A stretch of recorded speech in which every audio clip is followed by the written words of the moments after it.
All right, this is our next episode of True Wrestling Fans Discussions, continuing with our CM Punk series. This is part two. I'm your host, Mike. I'm Frank. All right, this episode is going to cover 2009 through 2011, with including the famous pipe bomb incident that we'll get to towards the end of the segment. The 2009 for CM Punk actually started off. After a series of matches ending in disqualification against William Regal on January 19, 2009. Punk defeated Regal finally to become the Intercontinental Champion. So after losing the tag team titles, now he's been given the Intercontinental Championship, which it's good. It's a good thing because if you notice, a lot of times when they pull the belt off a wrestler, they really don't know what to do with them, and they kind of fall. They kind of fall away, and they don't do anything with them. You don't see them on TV and whatever, but at least they're keeping him active, which is good, and they're still putting belts on him, which is even better.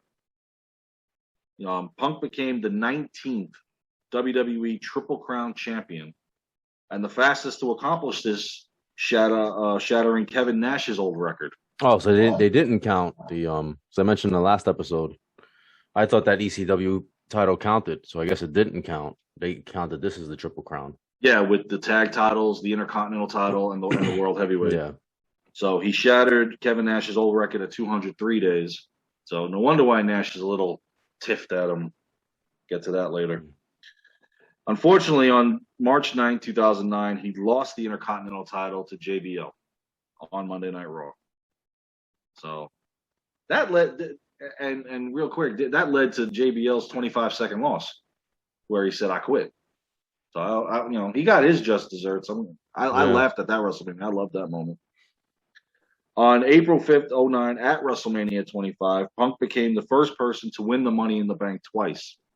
So now Vince is like, I'm ready to go with you again.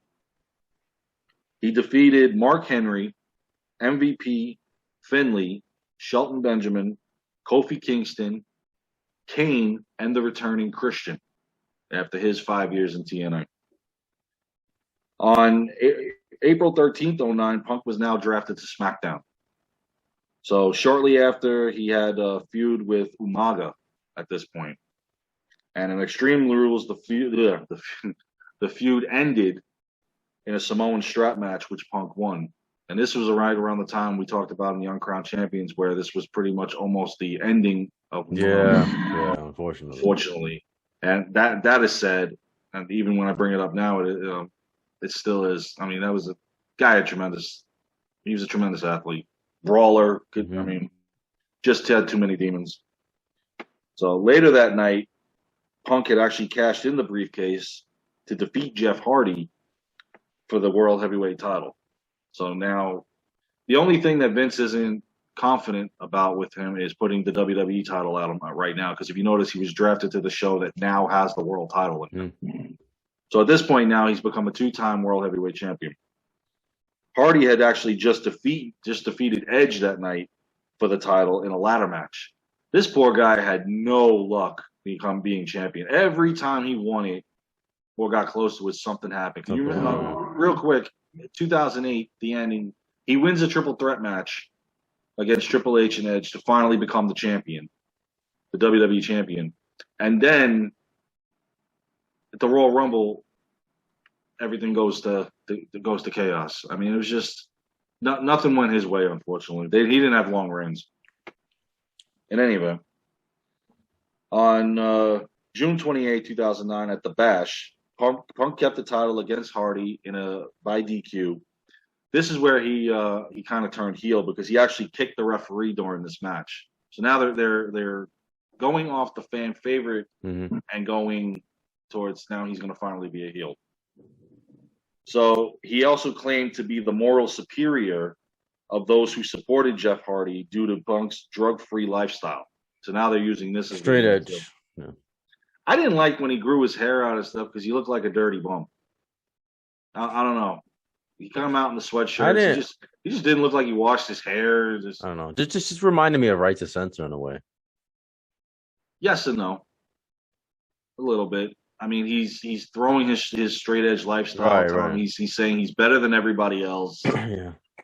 At least he didn't have the annoying music like Yeah. right to censor because that'd give you a migraine every time they came out. In any event, their feud continued through Night of Champions. Now, where Punk lost the world title to Jeff Hardy, because now it's going back and forth. And at SummerSlam, Punk won the title back, so now he's a 3-time world heavyweight champion. Against Jeff Hardy, he won it in a TLC match. So after the match, Punk was attacked now by the Undertaker. So they were getting ready for the next feud because I know at this point Jeff Hardy was contemplating leaving WWE. So just in case he actually didn't re-sign, they had the next feud in place. The feud came to an end on August 28th on SmackDown after defeating Hardy in a steel cage match, where the loser had to leave the company. So this was pretty much it for Jeff. So this was his bon voyage. And I remember Punk did an interview and whatnot, telling him he couldn't hack it, you couldn't handle losing to me. He ripped him to shreds. So his title reign continued at breaking point on September 13th, where Punk beat The Undertaker, which I still can't believe I said that, in a submission match. So you remember it was The Undertaker's was the Hell's Gate, and then he had the Anaconda Vice. Both good moves. Yeah. So Taker originally won that match with his Hell's Gate submission, but Teddy Long restarted the match, claiming the move was still banned at this point. Oh my God. When they do stuff like that, I throw the remote in the air and go, I give up. When they do stuff like this, I mean, it's just, I know it's good for the storyline that they're telling. Yeah, it's just as a fan, it's aggravating when he's got the win and you're clearly coming out and going, no, it's, that's moves banned. We're going to restart this. I mean, come on. So Vicky Guerrero, another one of your friends, had previously banned the move before Teddy Long took over SmackDown. So Punk won the match with his Anaconda Vice when the referee Scott Armstrong, another character, called for the bell despite Taker never submitting. So they actually they referred to this as the for 1997 Montreal on this one. Only I don't understand why, because it's not like anybody was leaving. So I just thought it was funny when the reference. A couple of articles I actually tried to look up for this match had both of them actually referred to this, comparing it to 1997. I didn't agree with it. No, they're just using the screw job. That's all. It's not. Yeah, it's not the Montreal one. No, not really. But the Montreal one only happened one other time, and that was 1998 Survivor Series. So they just kind of was a slap in the face to Brett the following year. So in any event, at Hell in a Cell, Punk now lost the title in a Hell in a Cell match to Taker, and I didn't understand this because this was actually the opening match to the pay-per-view. And he got squashed in this one. So I didn't understand it. I mean, okay, you put the title on Taker, fine. But he squashed him in this. And I don't know, again, I don't know if it's storyline. He didn't have bad blood with the guys in the back, so I don't understand. That's what they wanted to do. Yeah, exactly. So in any event, he also lost his rematch at Bragging Rights in a fatal 4-way match with Batista and Rey Mysterio, along with Undertaker and Punk. By this point now, this is where CM Punk started his Straight Edge Society. On November 27, 2009, Punk had converted Festus, a.k.a. Luke Gallows, because I don't know if you remember, they had the Jesse and Festus gimmick, where he come down, just not all there, but as soon as the bell rang, he just become a war machine. And then when the match was over and the bell rang, he'd go back to.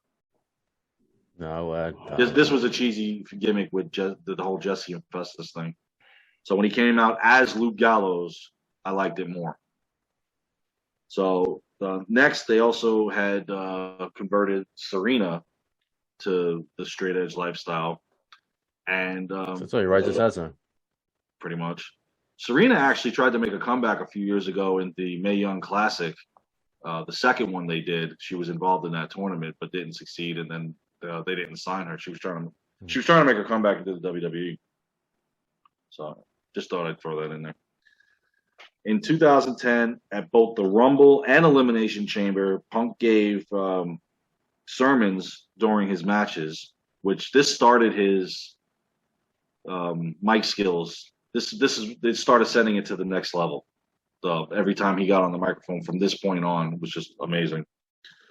Punk actually feuded with Mysterio, who eliminated Punk in the Elimination Chamber for the world title.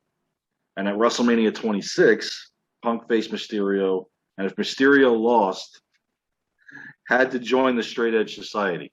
Oh, my Lord. Punk actually lost that match. So now, even though you've given him a faction, well, 3 people, I wouldn't call it a faction.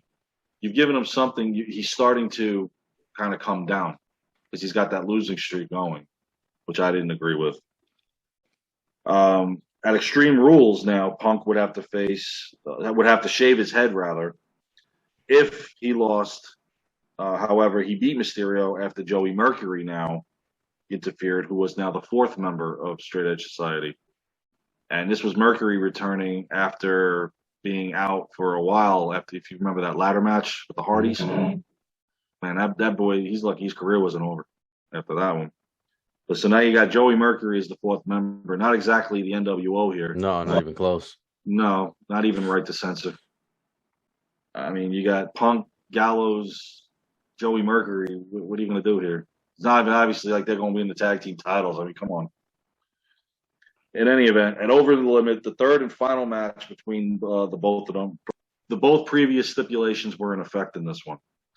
Mysterio would have to join the Straight Edge Society. If he lost, or Punk would have to shave his head in this match. Punk lost and wound up shaving his head. I commended it because, like I said, I thought he looked like a dirty homeless guy at this point when he was growing his hair out. It just didn't look right. It really didn't. I actually liked it better with the short hair because the look fit, especially right. No, it did fit. Yeah.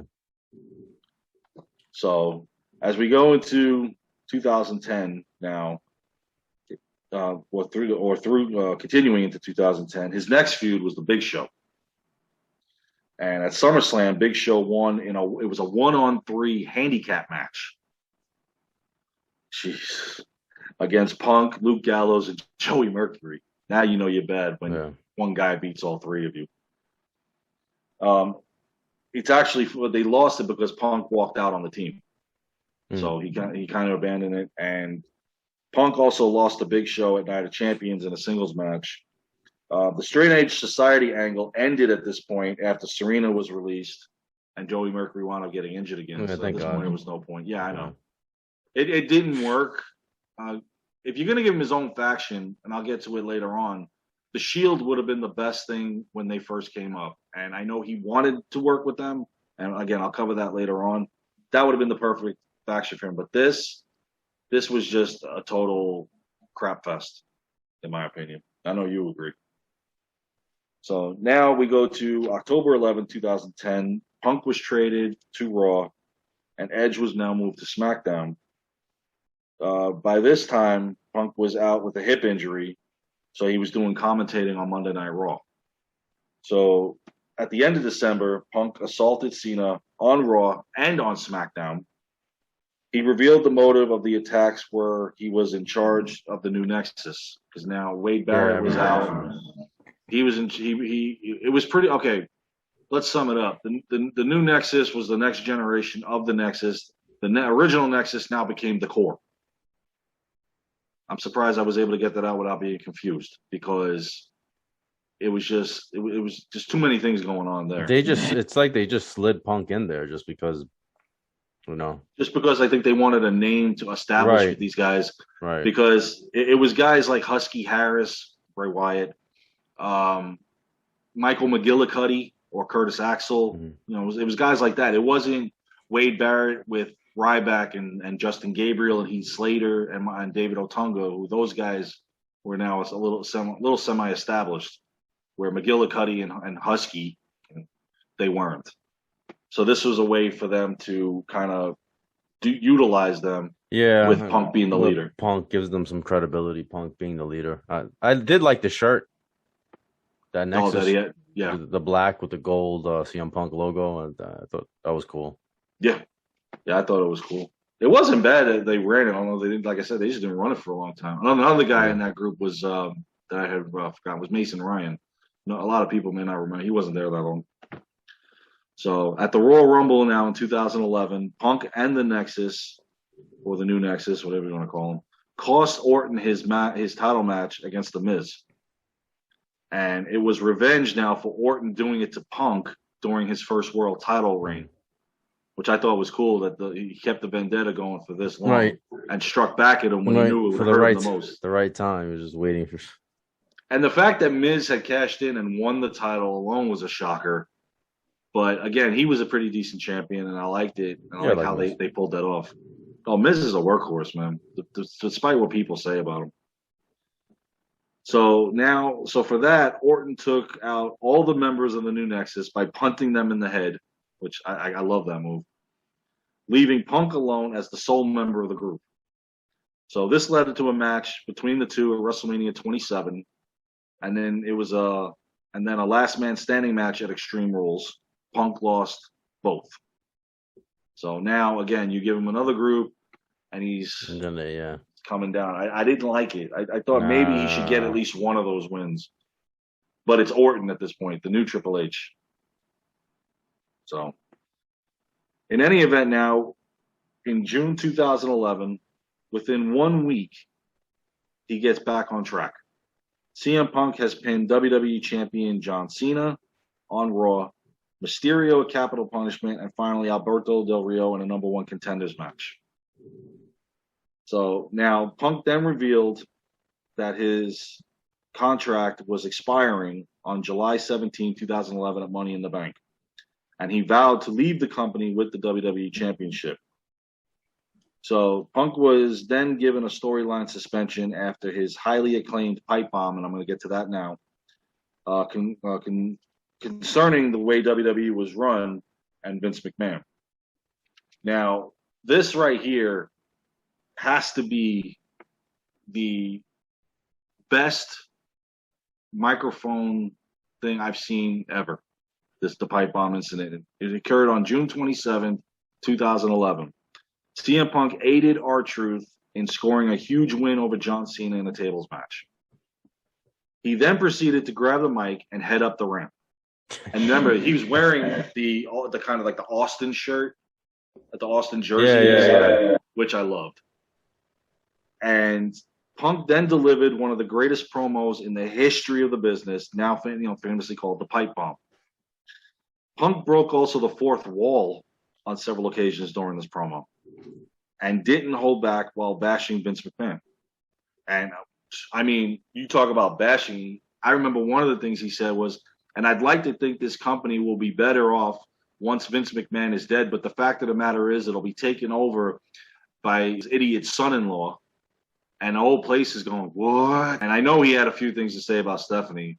And for anybody that's never seen this segment before, I highly recommend watching it. I just thought it was funny that John Cena was just lying in the middle of the whole time, right? The whole time while this is going on. The whole time he's knocked out. He's just knocked out on the stable match, yeah. Right. And this segment went a good. He's like lying on the table. I think he was lying on the table, right? The broken table. I think. He's up against the turnbuckle like this. And I remember watching this, and I'm like thinking, I'm not sure if Punk is supposed to be saying the things he's saying, and Cena just doesn't know what to do, so he's just pretending that he's knocked out because he has no idea what to do. I think you're right on that because, again, the WWE officials, and I'll get to this in a second, they didn't know what he was going to be saying. Right. I mean, they gave him free reign. They told him to go out there. They knew he was going to cut a promo. They probably knew some of the things he was going to say, but I doubt that he told it. I doubt that because this was unscripted, so he just went off. Because you honestly think if he told them, hey, I'm going to mention Vince McMahon's death and idiots and doofuses and son-in-law and whatnot, and you don't mind that, do you? I mean, he was right, though. He even gave a shout-out to Colt Cabana during this. Yeah, he mentioned Colt Cabana. He mentioned Ring of Honor. He said, I might just go back to Ring of Honor, something to that effect. Yeah. Like I said, he broke the fourth wall on several occasions during his promo. He didn't hold back on Vince and his family. His pipe bomb started out this is actually what the fans started calling after this the reality era. Mm-hmm. And he immediately turned into a legit megastar after this. So, yeah, because with this, mainstream was covering it too. Mm-hmm. Like mainstream media, because they weren't sure if he was supposed to do that or not. So it was really well done. It was well Yes, it was. executed. Absolutely. According to Arn Anderson, he said whatever Punk said were his real opinions. Also, the WWE higher ups let him go saying anything he wanted to let off steam, quote unquote, but probably weren't prepared for what Punk was about to unleash on the microphone. Again, like you said, I'm sure they knew some of it, Right, they probably but knew not some of all it, of not it. all of it. Yeah. And this promo led to it being the summer of Punk, which gave fans some of the greatest promos in all of WWE. Remember, they And cut the mic off. yes, well, eventually, I figured they would have Oh, to. but that was part of the story. Even if That this was was part of the storyline, you have to cut the mic off. No, that was part of the story though. I don't think that they legitimately cut his mic off because they were angry. Part of the No, story. But it was well done. This is one of the, like I said, it's just very well executed. you will Unfortunately, never have another mic promo like this no, ever. no. This is one of my favorite. I do, not to get off topic, I do enjoy the promo that Scott Steiner cut on Ric Flair. I think it was on WCW Thunder where he just went off on Flair, and that was a legit promo, and that was a shoot, 100%. This was a worked shoot, Yeah, right? Scott Steiner, that was 100% shoot. So, but great promo. yeah. Anytime anybody mentions Scott Steiner and Mike's, I just start doing the math in the head with the whole Kurt Angle thing. I mean, that's just, oh my god, classic. But this actually, I wasn't watching Raw as much at this point until this happened. And then every time it came on and he had the microphone in his hands, I couldn't wait to hear what was next. And he cut some of the best promos against Triple H, against especially Laurinaitis, and that bum. And I mean, he just, it was amazing every time he was on the microphone. So he would be reinstated on Cena's insistence storyline. During the storyline, Punk didn't appear with the Nexus, and the group quietly dissolved, and Punk turned face at this point. Vince reinstated him, right? Yeah. Cena told Vince, I think, and Vince is the one that reinstated him. Yeah, because they had that match coming up. And at Money in the Bank, Punk beat John Cena to become the champion on his final night under contract. Well, and I remember it because as he beat him, he goes to the fans, gives them a kiss, farewell, and out he went. Well, the thing was, his contract expired that day. Yes, it did. Like legitimately expired that day. Yeah, it wasn't storyline. It was legit. No, it was legit. Signed him yet. So they did a really great job at waiting to, or Punk, whoever you want to credit this to. Nobody really knew what was going on because he didn't resign, so there was nobody. I'm sure behind closed doors they had an agreement. If it must have just between him and Vince and him and maybe one or two other people because no one else knew it. It didn't get leaked.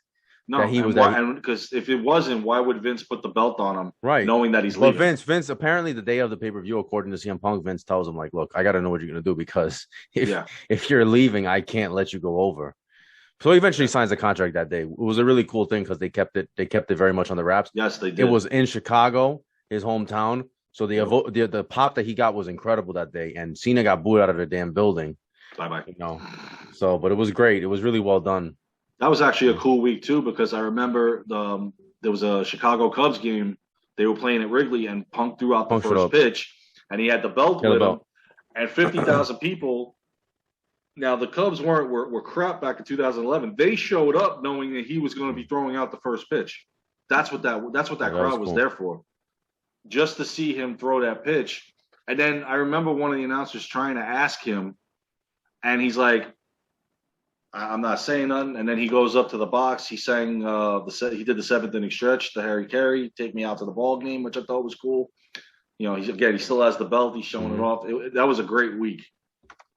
So, in any event, during Punk's absence now, Rey Mysterio, and this shocked me that they even did this, he won the WWE Championship. And I never thought they would put that title on him. No. There were only certain guys, I believe, that Vince would, if they're going to make him a world champion, he's going to put the world heavyweight title on. Right. So the story is that he left the company with the belt. That was not exactly. That was so now they needed a new champion. Yeah. So what did they have? What was a match they had? Yeah, he won a WWE title tournament on July 25th, 2011 on Raw. Now this is where it got stupid. He won it only to lose it to Cena later that night. So now, obviously, I understand that the storyline, Vince knows that Punk's going to be coming back with the belt. I thought he left. I had to establish a new champion. I've got him with the title. Now, if that was the case, just let Cena win the tournament. But when they put it on Mysterio, and I was happy for him, and then he loses it that same night. I'm like, come on, what is this? Loses it to Super Cena, but it gets a little worse. How so? Because they didn't drag out that storyline the way they should have. Because when does Punk come back? I'm getting to that. So after Cena's victory, Punk returned. Yeah. If you're gonna do that storyline, he interrupted the new champ celebration too that night. Too. If you're gonna do that, why don't you drag it out a couple months? Right? Let everybody keep guessing. And then Cena's flaunting, I'm the champion, like for an extended period of time. It doesn't have to be a long time. And then Punk shows up. Yeah, because they did this fast because this culminated at SummerSlam. And this was a month after this whole thing happened. They didn't do this right. They didn't do this right at all. I mean, the next major pay-per-view would have been Survivor Series. I mean, drag it out to that or even before that, like September, October. Could have been a couple months. Whatever's a couple months, 2-3 months, whatever it is. I mean, it would have been cool if this culminated at WrestleMania. But now you're talking. That's you can't keep Punk out that long. I'm just saying they could have. That would have been too long. They could have. They just. I mean, the showcase of the Immortals would have been a perfect way to do this, but unfortunately, they did this during the summer. But it gets worse. And it gets worse from here on. For who? For Punk. In a couple of years from now, yeah. No, within these months, it gets worse. Yeah, I know. So, in any event, he interrupted the celebration. This led to Triple H, who the COO, scheduling a match at SummerSlam between Punk and Cena to decide who was the undisputed champion. And it's amazing. We still got 2 spinner belts. And at this point, if you're going to do the undisputed thing again, why not change the design? I didn't like the fact that for all these years, I hated that belt. They had I despised that belt. I thought it was cute when he did it to the U.S. title when he won it. I didn't like the fact that they did it when he became WWE champion. And not only that, when he wasn't even on the show that had that title anymore, they still kept it. Well, wasn't Cena supposed to get fired if he lost to Punk? And they never followed through with any of that? Or is that later on? He was supposed to get fired, wasn't he? I remember something about that stipulation. He was supposed to get fired. Because since now Punk is the outcast, and then and Cena's fighting for WWE. Yeah, no, he was supposed to get fired. And I think they had done that a year before too. There was a couple of times Cena was supposed to get fired. He doesn't get fired. Vince, it happens on a daily basis. Doesn't Triple H, when he comes back, he kicks Vince out, and he's like, "Oh, you're not." The board made a decision to get Vince out of there, so then Triple H was the one that was in charge. Yeah, it was brief. Yeah. Triple H doing this stuff at the time, I knew it wasn't going to work because you can't be the boss and then your ego, and then you still believe yourself to be the wrestler, and you're putting that into the business. It's I'm gonna get to Triple H once we get to that part. I'll get to Triple H. On what? On how he screwed this up royally. Oh, he screwed up a couple of things. Yeah. Oh, you mean with CM Punk and stuff? Yep. Oh, yeah. No, obviously. Yeah. Any event, August 14, 2011 at SummerSlam, Punk beat Cena and minutes later lost the title to Alberto Del Rio, who cashed in his Money in the Bank contract after, guess who attacked CM Punk? I'll give you one guess. I don't remember. Kevin Nash. That's right. This is where Punk's now getting screwed over. This is where it starts. Now, here's the thing. There's a couple things here. Yeah. The WWE, Vince McMahon, whatever, they were really, really high on Alberto Del Rio. And I like Del Rio. Del Rio was good. I have nothing against him, right? But I guess they were trying to break into the Mexican market, maybe Latin American market. I think that's why they're also pushing them. Yeah. But either way, you don't do that at the expense of the hottest guy in the industry. Exactly. The hottest match. The only guy that's pretty much gotten himself over.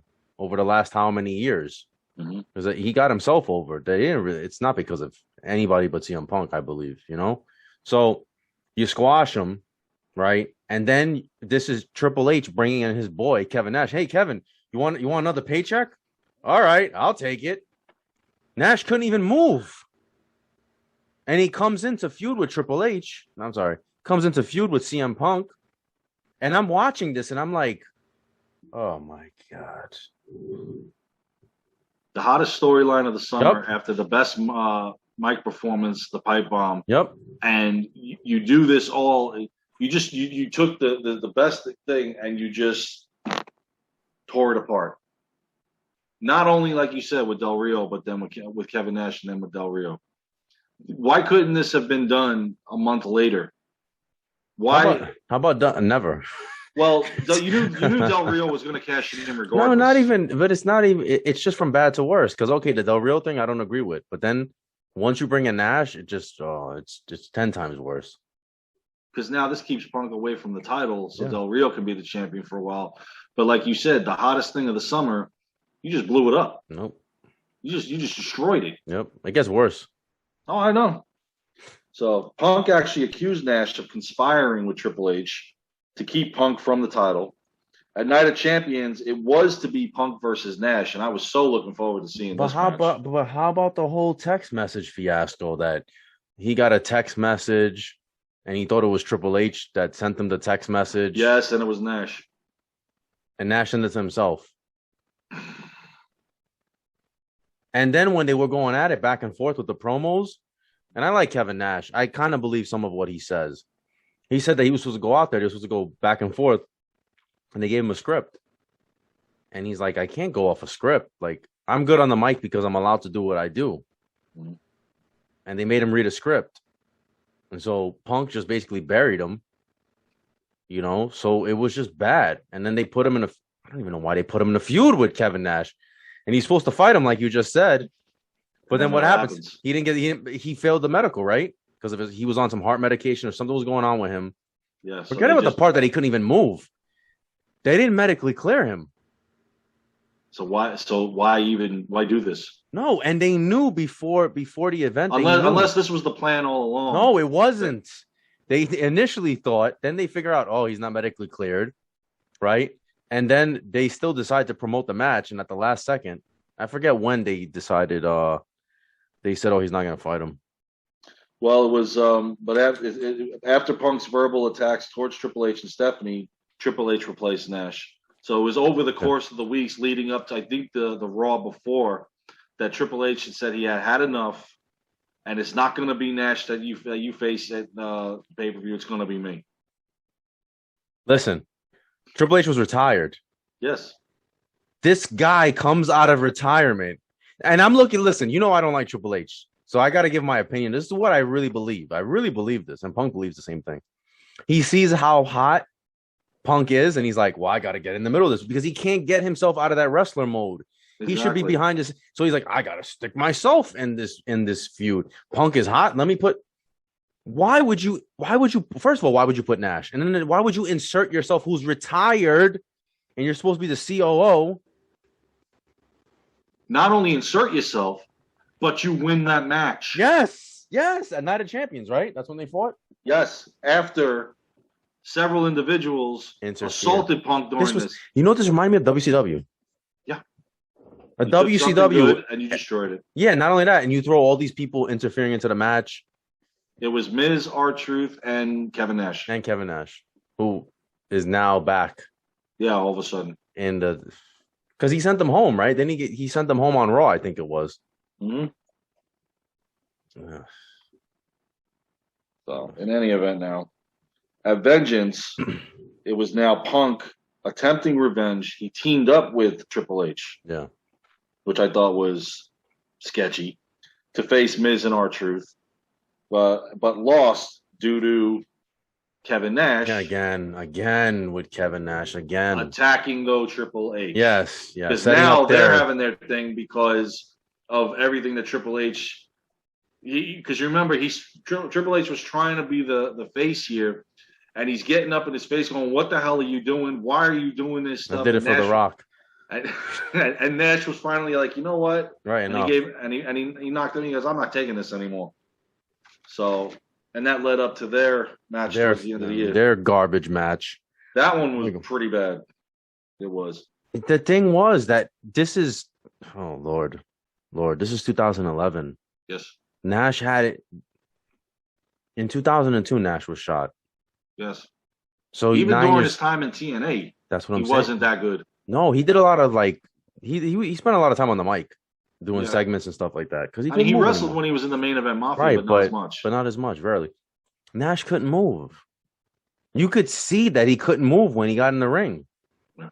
Even remember he came back as Diesel for the Royal Rumble.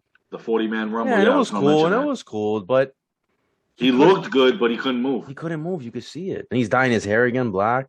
Mm-hmm. Like this was garbage. They ruined him. The Summer of Punk. They just I don't man WWE man. They took something really great and, like we said before, just destroyed it. Yeah.